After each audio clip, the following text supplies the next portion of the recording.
Vamos a leer también en el libro del Éxodo. Voy a leer algunos versículos en el capítulo 3 y otros en el 4. Y el tema que me gustaría hablarle es evidencias de un encuentro con Dios. Evidencias de un encuentro con Dios. Vamos a leer en el Éxodo capítulo 3, versículos 1 al 6. Apacentando Moisés las ovejas de Jetro, su suegro, sacerdote de Madián, llevó las ovejas a través del desierto y llegó hasta Oreb, monte de Dios. Y se le apareció el ángel de Yahvé en una llama de fuego en medio de una zarza. Y él miró y vio que la zarza ardía en fuego y la zarza no se consumía. Entonces Moisés dijo: ¿Iré yo ahora y veré esta grande visión? ¿Por qué causa la zarza no se quema? Viendo Yahvé que él iba a ver, lo llamó Dios de en medio de la zarza y dijo: Moisés, Moisés. Y él respondió: heme aquí. Y dijo: no te acerques, quita tu calzado de tus pies, porque el lugar en que tú estás, tierra santa es. Y dijo: yo soy el Dios de tu padre, Dios de Abraham, Dios de Isaac y Dios de Jacob. Entonces Moisés cubrió su rostro porque tuvo miedo de mirar a Dios.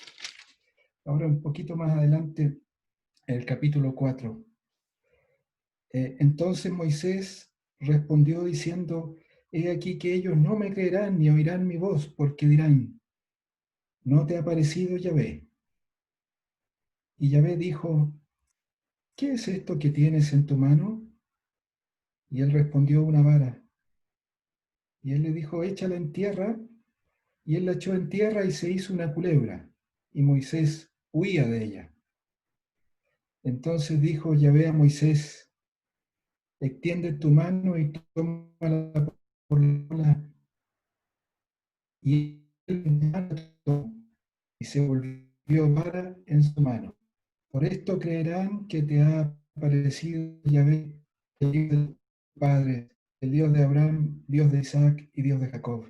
Le dijo además Yahvé: mete ahora tu mano en tu seno. Y él metió la mano en su seno, y cuando la sacó, he aquí que su mano estaba leprosa como la nieve. Y dijo al seno: la voz de la primera señal, creerán a la voz de la postrera. Y si aún no creyeren a estas dos señales, ni oyeren tu voz, tomarás de las aguas del río y las derramarás en tierra. Y se cambiarán aquellas aguas que tomarás del río y serán sangre en la tierra. Hasta aquí la lectura.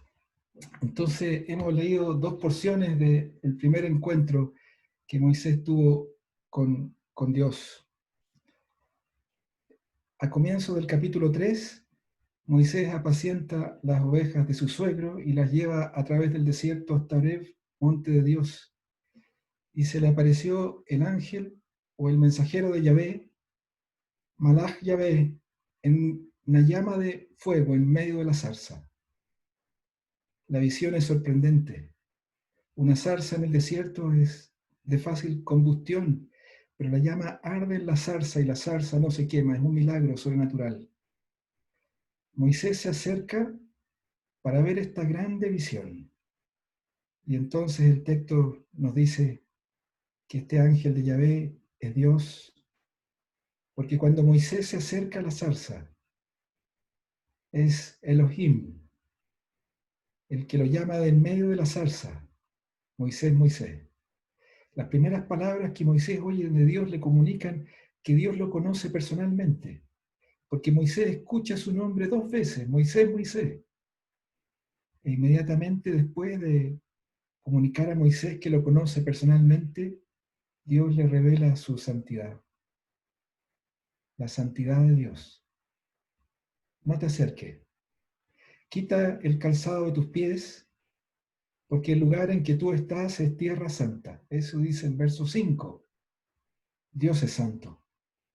Y cuando Dios revela su presencia en un lugar, necesariamente crea espacio santo. En ese mismo capítulo, Dios comisiona a Moisés para que vaya a Egipto y saque su pueblo de la esclavitud. Y después leímos en el capítulo 4, los primeros versículos, y en ese pasaje que leímos, Moisés presenta la tercera de 5 objeciones a la comisión de Dios. He aquí ellos no me creerán. Ellos dirán, no te ha parecido Yahvé. Eso dice el verso 1 del capítulo 4. Y en respuesta Dios da a Moisés 3 señales que demuestran que Yahvé se apareció a Moisés.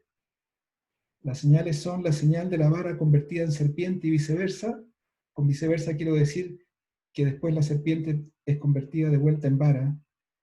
La señal de la mano sana convertida en mano leprosa y viceversa, porque también la mano leprosa es convertida en sana de vuelta. Y la señal de las aguas del Nilo convertida en sangre al caer en tierra, y esta vez no hay viceversa. Es final. El Dios que se apareció físicamente a Moisés se revela también espiritualmente a nosotros hoy, en el Evangelio, por su palabra y por su espíritu. Por su palabra que es palabra viva, palabra que habló hace miles de años a Moisés, pero palabra que nos habla hoy a nosotros, repleta de vigencia, repleta de actualidad y repleta de poder para iluminar, para vivificar y para transformar nuestras vidas. Y esta autorrevelación de Dios nos impacta, nos transforma. Esta autorrevelación de Dios en nuestras vidas deja rastros en nosotros, huellas en nosotros, deja evidencia en nosotros que Dios se reveló a nosotros. Entonces, quisiera hablarles de estos 2 temas y estos son mis 2 puntos esta tarde. Punto 1, Dios es santo. Estoy pensando especialmente en el versículo 5 del capítulo 3. Dios le dijo a Moisés, no te acerques, quita tu calzado de tus pies, porque el lugar en que tú estás, tierra santa es. Y estoy para el segundo punto pensando en evidencias de un encuentro con Dios. Hay 3 señales, me voy a concentrar en la primera de las 3, pero estoy pensando en el versículo 5 también del capítulo 4. Por esto creerán que se te ha aparecido Yahvé, el Dios de tus padres, el Dios de Abraham, Dios de Isaac y Dios de Jacob. Paso entonces a mi primer punto, Dios es santo.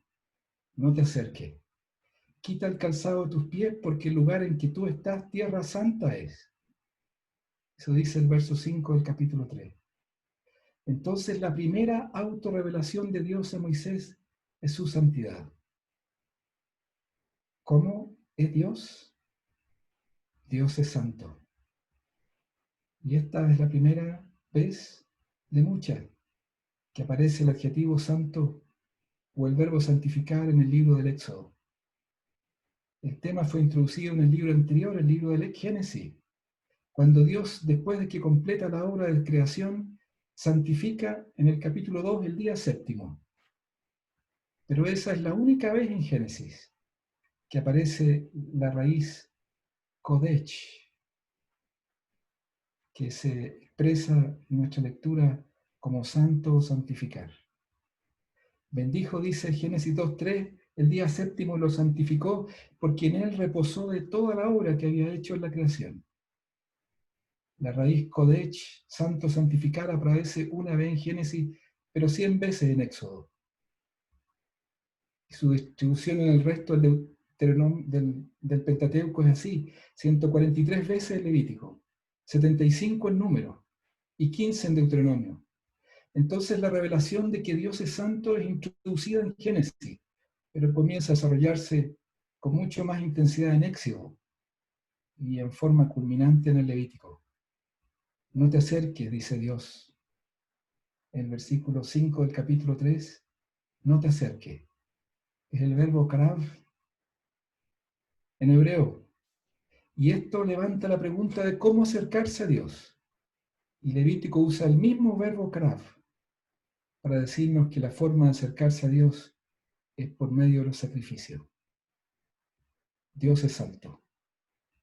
Y cuando Dios revela su presencia en un lugar, ese lugar pasa a ser santo. Dios es santo, pero Moisés no es santo.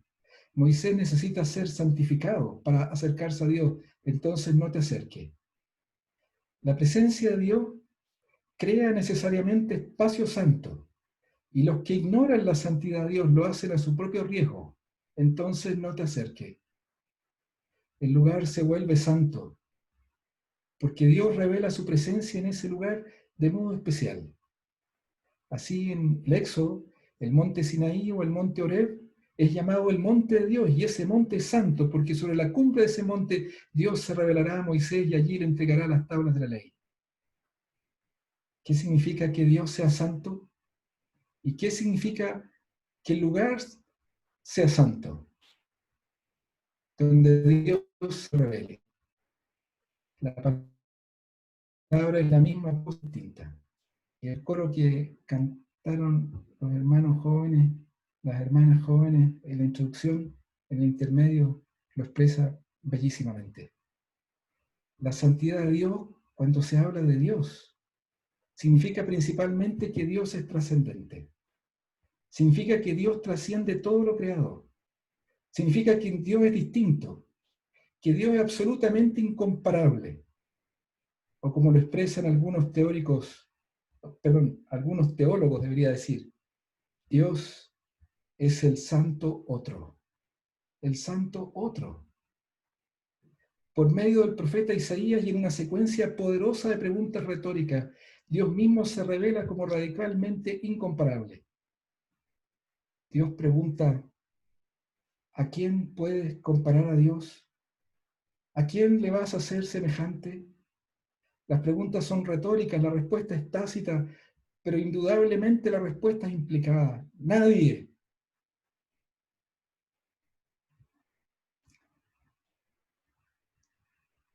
No hay ningún ser en toda la creación que sea comparable a Dios.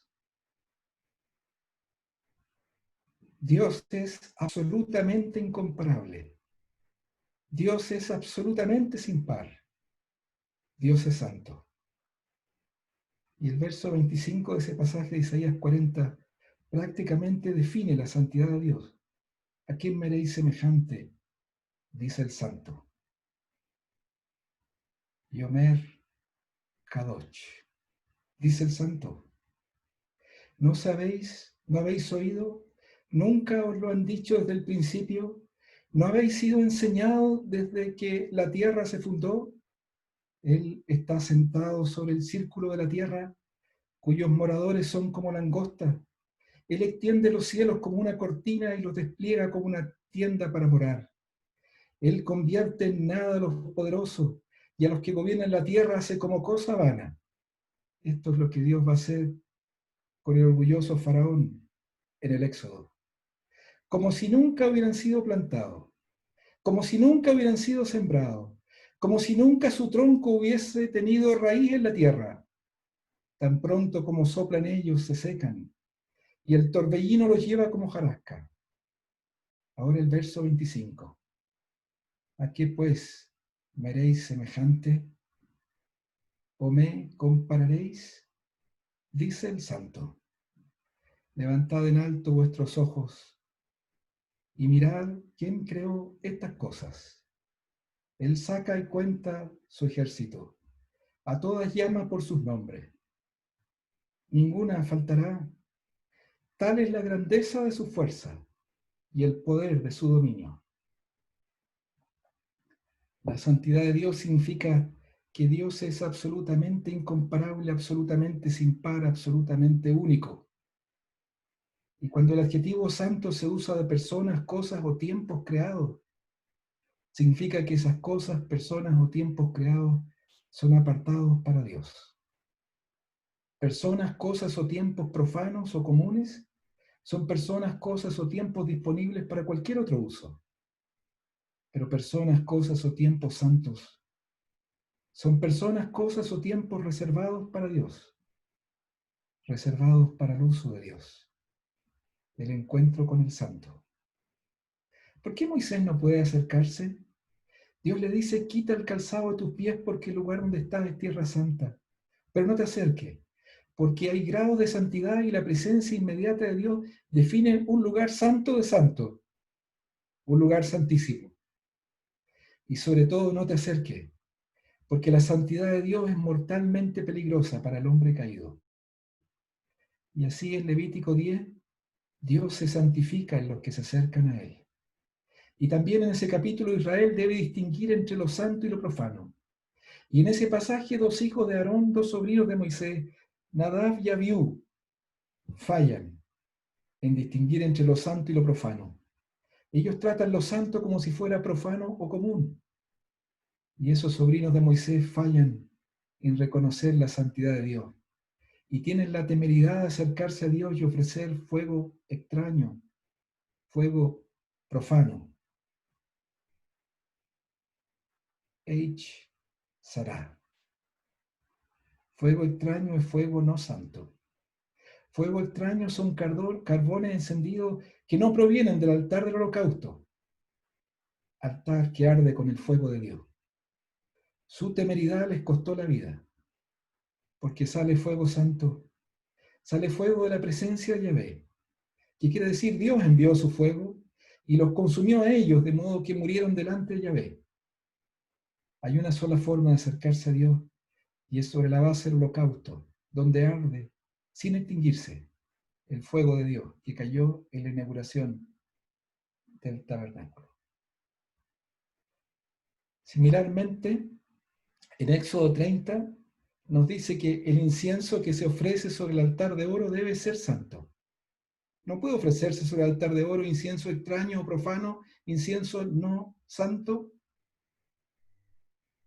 que Tore Sará, la misma palabra. Éxodo 30. Y en Levítico 16 ni siquiera el sumo sacerdote de Israel puede entrar en el lugar santo de los santos en cualquier tiempo. La entrada es solo posible a un tiempo, apartado para ese propósito, y no de cualquier forma. Debe ser con los sacrificios apropiados. Levítico 16, el día de la expiación, habló Yahvé a Moisés después de la muerte de los 2 hijos de Aarón, cuando se acercaron delante de Yahvé y murieron. Y Yahvé dijo a Moisés: di a Aarón tu hermano que no en todo tiempo entre en el santuario detrás del velo, delante del propiciatorio, que está sobre el arca, para que no muera, porque yo apareceré en la nube sobre el propiciatorio. Con esto entrará Aarón en el santuario, con un becerro para expiación y un carnero para holocausto. Se vestirá la túnica santa de lino, y sobre su cuerpo tendrá calzoncillos de lino, y se ceñirá el cinto de lino, y con la mitra de lino se cubrirá. Son las santas vestiduras. Con ellas ha de vestir después de lavar su cuerpo con agua, y de la congregación de los hijos de Israel tomará 2 machos cabríos para expiación y un carnero para holocausto. Cuando Moisés oye la voz de Dios, cubre su rostro porque tiene miedo de mirar a Dios. En Éxodo 3. Y ante la autorrevelación de Dios, Moisés experimenta dos emociones en tensión. Por una parte, un temor reverente que le lleva a cubrir su rostro. Por otra, un anhelo profundo de mirar a Dios y adorarlo, que Moisés expresa después en su oración: te ruego que me muestres tu gloria. ¿Has percibido estas cosas? ¿Has sentido esta mezcla de temor reverente, de mirar a Dios, y en simultáneo ese profundo anhelo de mirarlo? Dios nos creó para Él, y porque Dios nos creó para Él, puso en nosotros ese deseo profundo de conocerlo, de adorarlo. Imposible conocerlo sin adorarlo, imposible adorarlo sin conocerlo.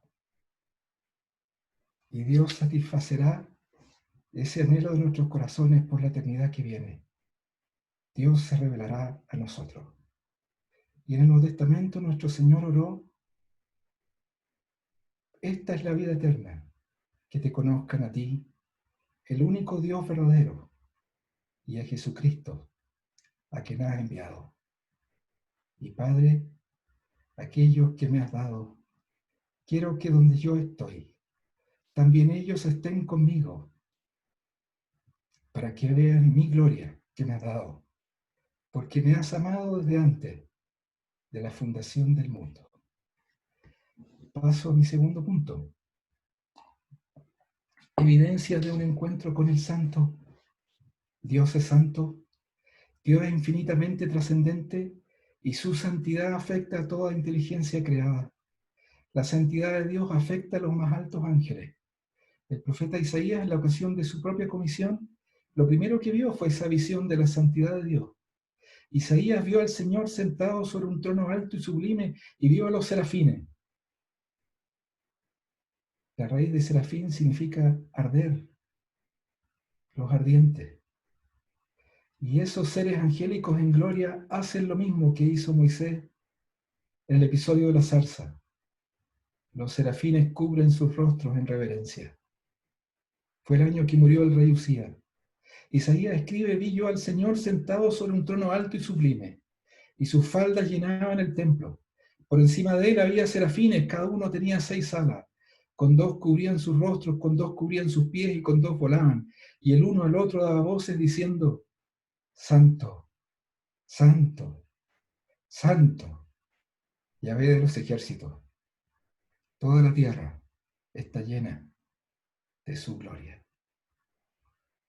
Voces el uno al otro: Santo, Santo, Santo, Yahvé de los ejércitos. Y es imposible que un ser humano tenga un encuentro real, genuino, personal con el Dios viviente, sin ser transformado por ese encuentro. La visión de Dios nos afecta. La visión de Dios nos transforma. La visión de Dios cambia nuestras perspectivas sobre todas las cosas. El apóstol Pablo escribe: por tanto, nosotros todos, mirando a cara descubierta, como en un espejo, la gloria del Señor, somos transformados de gloria en gloria, en la misma imagen, como por el Espíritu del Señor. Entonces, pensando en estas 3 señales, quiero hablarles de 3 evidencias de un encuentro con Dios, 3 evidencias que Dios se apareció a nosotros, aunque no me voy a concentrar en la primera. Una nueva perspectiva sobre la serpiente. Ese va a ser mi principal punto. Una nueva perspectiva sobre nosotros mismos. Una nueva perspectiva sobre el mundo.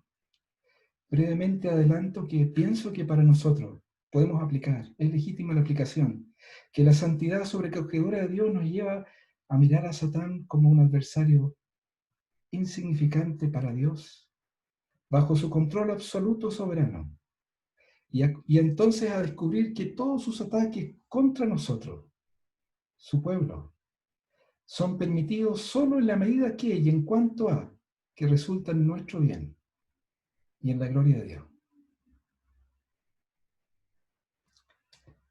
Creo que la santidad de Dios nos lleva, en segundo lugar, a reconocer nuestro pecado en la mano leprosa, de ser puesta sobre nuestro corazón, pero a confiar en que Dios es, como dice al pueblo de Israel en el libro del Éxodo: yo soy Yahvé, tu sanador. A que Dios quita y quitará, erradicará nuestro pecado para siempre. Y también, en tercer lugar, en la última de las señales, que la santidad de Dios dicta sentencia de muerte sobre este mundo, que el mundo está bajo el juicio de Dios. Entonces no buscamos su gloria, no buscamos su honor, sino buscamos su redención por la sangre del Cordero. Pero me concentro en la primera señal, que además es la que en el pasaje dedica más espacio. Una nueva perspectiva sobre la serpiente, sobre su poder y sobre sus ataques en nuestras vidas. En el capítulo 4, donde leímos, Moisés ofrece la tercera excusa o la tercer reparo al llamado de Dios, y le dice: ellos van a decir, no te ha parecido Yahvé. Y Yahvé responde: ¿qué tienes en tu mano? Moisés responde: una vara, posiblemente su vara de pastor, porque Moisés pastoreaba las ovejas de su suegro en el desierto cuando Dios se le apareció. Y entonces Dios ordena a Moisés echar la vara a tierra. Y cuando lo hace, la vara se convierte en culebra, en serpiente. La palabra que se usa ahí es nahach. Esto era inesperado. La serpiente le infunde miedo. Moisés no espera que la vara se transforme en serpiente. Y entonces huye de la serpiente. Pero Moisés instruye a Moisés a tomar la serpiente por la cola. Y cuando lo hace, la serpiente se vuelve nuevamente vara en su mano. Y Dios le dice, por esto creerán que se te ha aparecido Yahvé, el Dios de tus padres o el Dios de tus ancestros, el Dios de Abraham, de Isaac, Dios de Abraham, Dios de Isaac y Dios de Jacob. En el relato del Éxodo, la serpiente representa a Faraón, el enemigo del pueblo de Dios. Y naturalmente en la sombra, el poder maligno, en un sentido final, detrás de Faraón, la serpiente antigua, que es el diablo y Satanás, como se lo identifica en el libro Apocalipsis. Ahora la palabra traducida culebra, como les mencioné, es nahach, y esa es exactamente la misma palabra para serpiente en Génesis capítulo 3, en la tentación de Adán y Eva en el paraíso. La serpiente fue el enemigo del primer pueblo de Dios. La serpiente fue el enemigo de los padres de la raza humana, el enemigo de Adán y Eva en Génesis 3. En Génesis 3 la serpiente venció a Adán y Eva con su astucia por medio del engaño. Y Eva dijo, la serpiente me engañó y comí del árbol. Y yo comí del árbol que Dios le había prometido, que le había prohibido comer. El ataque de la serpiente en el huerto significó la caída del primer pueblo de Dios y significó también la introducción en el mundo del pecado y de la muerte. Bueno, en Génesis 3 la serpiente fue el enemigo del primer pueblo de Dios. En Éxodo Faraón es el enemigo del pueblo de Dios de ese momento. En Éxodo 1 se levanta un faraón que no conoce a José. Ese faraón dice a su pueblo de Egipto, seamos sabios para con Israel, y los supuestos planes sabios de faraón son detener, impedir la bendición de Israel. Faraón busca detener la multiplicación del pueblo de Dios y busca impedir que el pueblo de Dios salga de la tierra. O sea, Faraón busca detener el plan de Dios para Israel, que consiste en multiplicar su descendencia como las estrellas del cielo en multitud y como la arena que está a la orilla del mar. Y además sacarlos de Egipto y conducirlos a la tierra que juró a sus ancestros que les daría en posesión para siempre. Faraón es el enemigo del pueblo de Dios que se opone al plan de Dios para Israel. Además, Faraón es un enemigo orgulloso. En Éxodo capítulo 5, en respuesta al mensaje de Dios, Faraón dice, ¿quién es Yahvé? Y repleto de orgullo afirma, yo no conozco a Yahvé, ni dejaré ir a Israel. Faraón desobedece y desafía la orden de Yahvé. En el capítulo 5, verso 10, Faraón respondió, ¿quién es Yahvé para que yo oiga su voz y deje ir a Israel? Yo no conozco a Yahvé, ni tampoco dejaré ir a Israel. Ahora, por la historia extrabíblica, secular, sabemos que Faraón se veía a sí mismo como un dios, no solo como un dios, sino también como la cabeza del panteón de poderosos dioses egipcios. No sé si ustedes vieron la película Dioses de Egipto, salió el año 2016. Si no la vieron, no la estoy recomendando. La crítica fue desfavorable, le pusieron un 4 de 1 a 7 o un 5 de 1 a 10. O sea, pasa apenas. Pero esa película es sobre la mitología egipcia y está ambientada en un tiempo antiguo, cuando en esa mitología egipcia los dioses reinaban en Egipto. El rey de Egipto en esa trama es el viejo rey Osiris, y su heredero legítimo al trono de Egipto es su hijo Horus. La trama es que hay una guerra de dioses, y Set, el dios egipcio de la oscuridad y el hermano del dios que reina Osiris, lo traiciona, lo vence y destierra a su hijo Horus después de sacarle los ojos. Siendo dueño de Egipto, el malvado dios Set esclaviza a los egipcios. Y en la película Horus recupera sus ojos gracias a un ladrón humano que se los roba a Set para librar a Egipto y en agradecimiento trae de vuelta al mundo de los vivos a su novia que había sido muerta. Bueno, el faraón del Éxodo afirmaba ser Horus encarnado, ese dios al que le sacaron los ojos. Y además afirmaba que él era el que mantenía el sistema balanceado de la creación. Que en Egipto la palabra egipcia es Maat. Esto es lo que creían los egipcios. Y las plagas que vienen, una a una, contradicen esta creencia de Egipto y revelan que Yahvé es Dios en medio de la tierra y que Yahvé es quien sostiene el universo y no Faraón. Pero Faraón es un enemigo orgulloso. Además, Faraón es un enemigo, es un enemigo terrible, temible, un enemigo que esclaviza y oprime el pueblo de Dios. Fíjense que hay dos palabras que son en parte sinónimas y que se traducen culebra en el libro del Éxodo. En el libro, en Génesis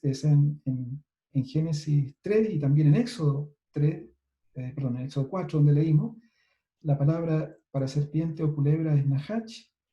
Esa es la palabra que aparece en Éxodo 4, donde leímos. Pero la segunda palabra que aparece en Éxodo 7 es Tanín. Y esa palabra aparece en el relato del encuentro que tuvo Moisés y Aarón con Faraón, cuando después de hablar con los ancianos fueron a presentarle la demanda de Yahvé: deja ir a mi pueblo al desierto para que me sirva. Ahora la palabra Tanín significa un monstruo marino, significa un dragón del mar, incluso un cocodrilo, aunque también una serpiente, o sea, y ahí es donde es sinónimo de Nahach. Ahora, estas dos palabras efectivamente pueden usarse como sinónimas, y eso hace el profeta Isaías en el capítulo 7, versículo 1. Se los leo. En aquel día Yahvé castigará con su espada dura, grande y fuerte al Leviatán, serpiente veloz. Serpiente ahí es Nahach, la misma de Génesis 3 y Éxodo 4. Y al Leviatán, serpiente tortuosa, de nuevo Nahach. Y después dice, y matará al dragón que está en el mar. Y dragón ahí es Tanín. Entonces, Nahach está en paralelo con Tanín como un sinónimo. Serpiente es sinónimo ahí de dragón. Ahora, la palabra Tanín aparece en el capítulo 7, como les dije, cuando Moisés y Aarón lanzan la vara delante de Faraón, en los versículos 9, 10 y 12. Moisés debe decir a Faraón, toma tu vara y échala delante de Faraón para que se haga culebra. Tanín. Mejor se los voy a leer. Génesis, en Éxodo 7, 9 a 12, habló Yahvé a Moisés y a Aarón diciendo, si Faraón os respondiere diciendo, mostrad milagro, dirás a Faraón, toma tu vara y échala delante de Faraón para que se haga culebra. Tanín. Vinieron pues entonces Moisés y Aarón a Faraón e hicieron como Yahvé lo había mandado. Y echó Aarón su vara delante de Faraón y su siervo y se hizo culebra. Tanín de nuevo. Entonces llamó también Faraón sabio hechicero e hicieron también lo mismo, los hechiceros de Egipto con su encantamiento. Pues echó cada uno su vara, las cuales se volvieron culebra, Tanín en plural. Mas la vara de Aarón devoró las varas de ellos.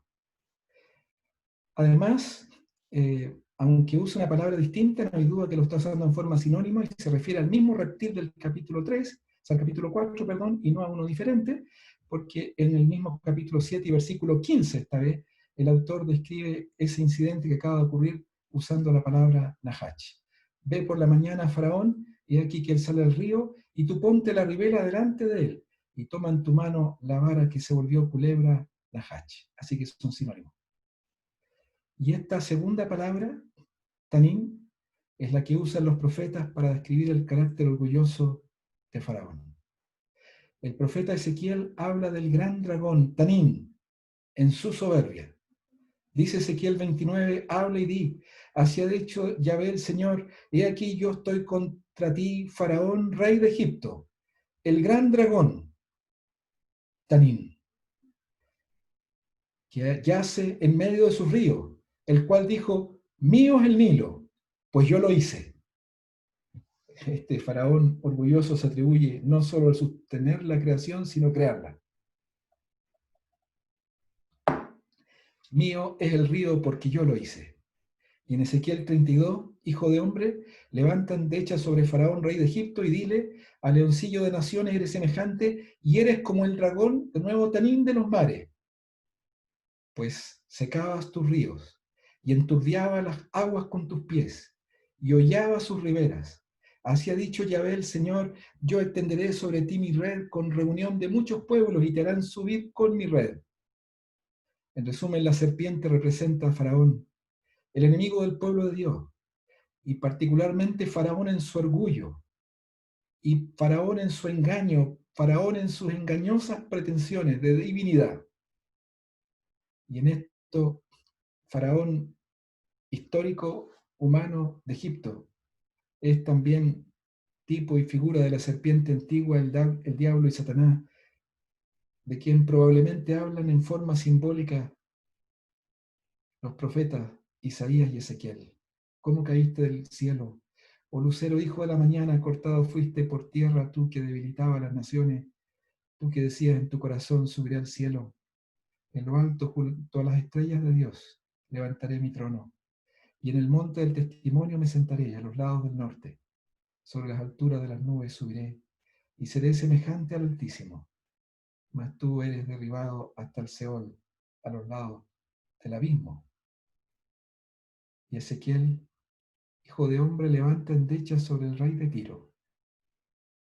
Así ha dicho Yahvé el Señor, tú eras el sello de la perfección, lleno de sabiduría y acabado de hermosura. En Edén, en el huerto de Dios estuviste, de toda piedra preciosa era tu vestidura, de cornalina, topacio, jaspe, crisólito, berilio y óniso, zafiro, carbunclo, esmeralda y oro. Los primores de tus tamboriles y flautas estuvieron preparados para ti el día de tu creación. Tú, querubín grande protector, te puse en el monte de Dios. Allí estuviste. En medio de las piedras de fuego te paseaba. Perfecto eras en todos tus caminos desde el día en que fuiste creado, hasta que se halló en ti maldad.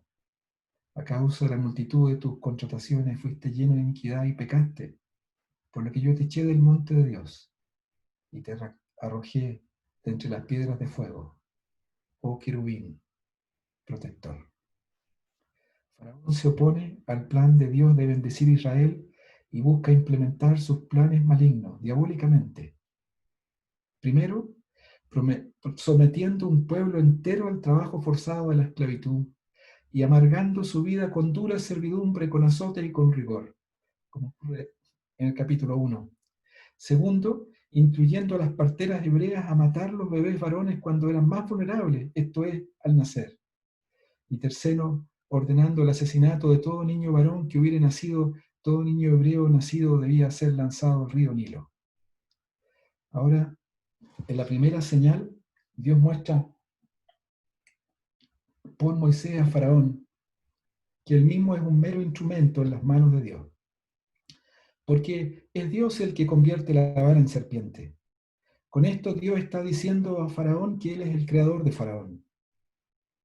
El libro del Génesis afirma esto directamente. El libro de Génesis dice que Dios creó a Tanim en el día quinto. Génesis 1 dice así, Génesis 1:21, creó Dios los grandes monstruos marinos. Y la palabra ahí es el plural de Tanim. Y todo ser viviente que se mueve, que las aguas produjeron según su género y toda ave alada según su especie. Y vio Dios que era bueno. Ahora, Faraón no había leído Génesis, Génesis no había sido escrito, Génesis sería escrito junto al resto del Pentateuco por Moisés durante los 40 años que siguieron el libro al Éxodo y hasta la entrada de la tierra de la promesa bajo Josué. Pero Faraón no tenía dificultad en entender lo que Dios le decía por este símbolo de la serpiente. Porque mientras Moisés hacía este símbolo, esta demostración, esta señal, delante de Faraón, sobre su cabeza, en su corona, en la corona de Faraón, aparecía la figura de una cobra hembra enroscada en posición amenazante, lista para saltar y atacar los enemigos de Faraón. Porque esa serpiente cobra hembra que está en la corona sobre la cabeza del faraón era un símbolo egipcio de soberanía, de realeza, de deidad y de la autoridad divina en el antiguo Egipto. Entonces Moisés lanza su vara y la vara se convierte en una serpiente que simboliza a Faraón. Y como Dios convierte a voluntad la vara en serpiente, Dios dice a Faraón que él lo creó, que él lo puso, que Dios puso a Faraón. Faraón, que dice no conocer a Yahvé, era un mero instrumento en las manos de Dios. Esto es lo primero que Dios le dice en ese símbolo. Como dirá en el capítulo 9, levántate, Dios a Moisés, levántate de mañana y ponte delante de Faraón y dile, Yahvé, el Dios de los hebreos dice así, deja ir a mi pueblo para que me sirva, porque yo enviaré esta vez todas mis plagas a tu corazón, sobre tus siervos y sobre tu pueblo, para que entiendas que no hay otro como yo en toda la tierra. Dios es santo. No hay otro como yo en toda la tierra. Porque ahora yo extenderé mi mano para herirte a ti y a tu pueblo de plaga, y serás quitado de la tierra. Y a la verdad yo te he puesto. O sea, el que el que convierte la vara en serpiente es el que lo puso. Para mostrar mi poder y para que mi nombre sea anunciado en toda la tierra. Todavía te ensoberbeces contra mi pueblo para no dejarlos ir. El control de Aarón sobre la vara convertida en serpiente simboliza el control de Dios sobre el faraón. Ahora, noten en segundo lugar que Dios resiste, Faraón, resiste la señal de Dios con el engaño. Porque en Éxodo 7 que leímos, cuando Aarón lanza su vara y se vuelve serpiente, Tanín, entonces Faraón llama a sus hechiceros y hace lo mismo, pero con una gran diferencia. Es lo mismo solo externamente. Los hechiceros, dice el texto, hicieron lo mismo con sus encantamientos. Fue un engaño. Pero los hechiceros no convirtieron varas reales en serpientes, sino partieron con serpientes, las volvieron rígidas como palos con sus encantamientos para después liberarlas del encantamiento, dando la impresión de haber convertido una vara en serpiente. Los hechiceros egipcios encantaban la serpiente con música, como todavía se hace en la India, y luego la tomaban por la cabeza, por el cuello para inmovilizarla. La controlaban por el cuello, por la cabeza, y volverla como palo. En contraste, Moisés Aarón controla la serpiente por la cola. Es totalmente distinta. Ahora, noten además que la señal que Dios hace en el capítulo 7 del Éxodo le dice a Faraón que Dios lo va a devorar. Eso le dice.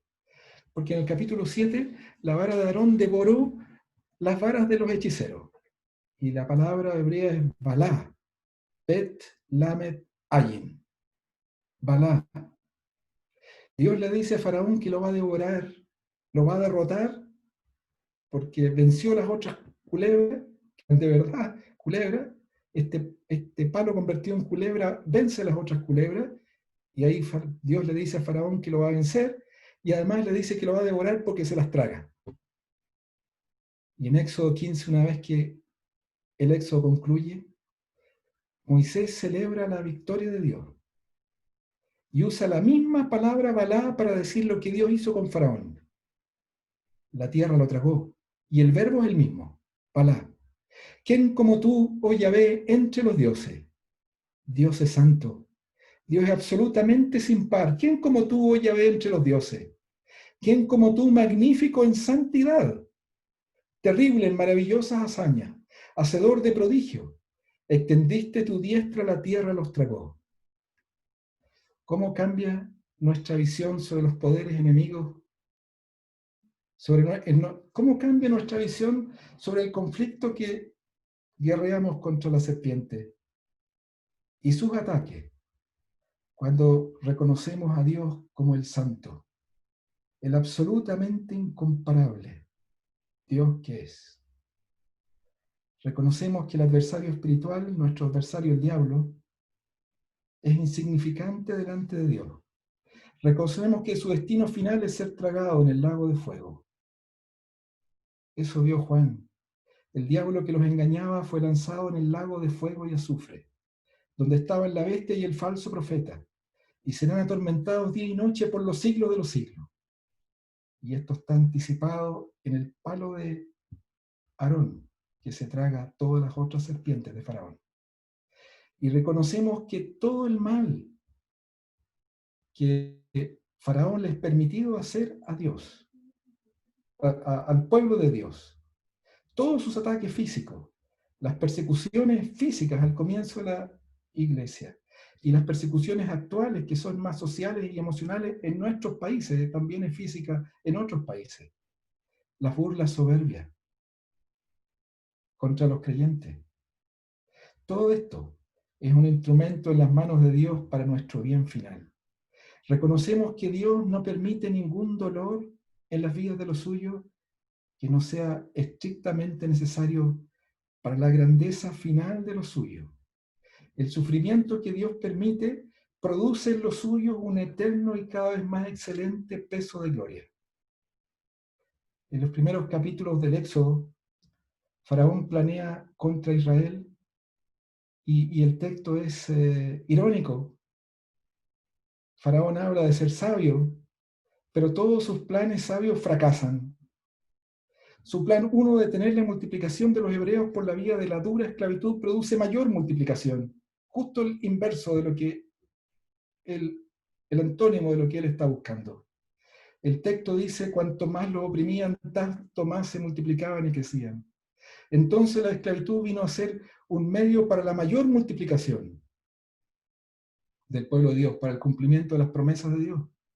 Su plan 2 de asesinar a los niños al nacer es vencido por dos simples panteras que temieron a Dios y no obedecieron a Faraón, sino que preservaron la vida de los niños.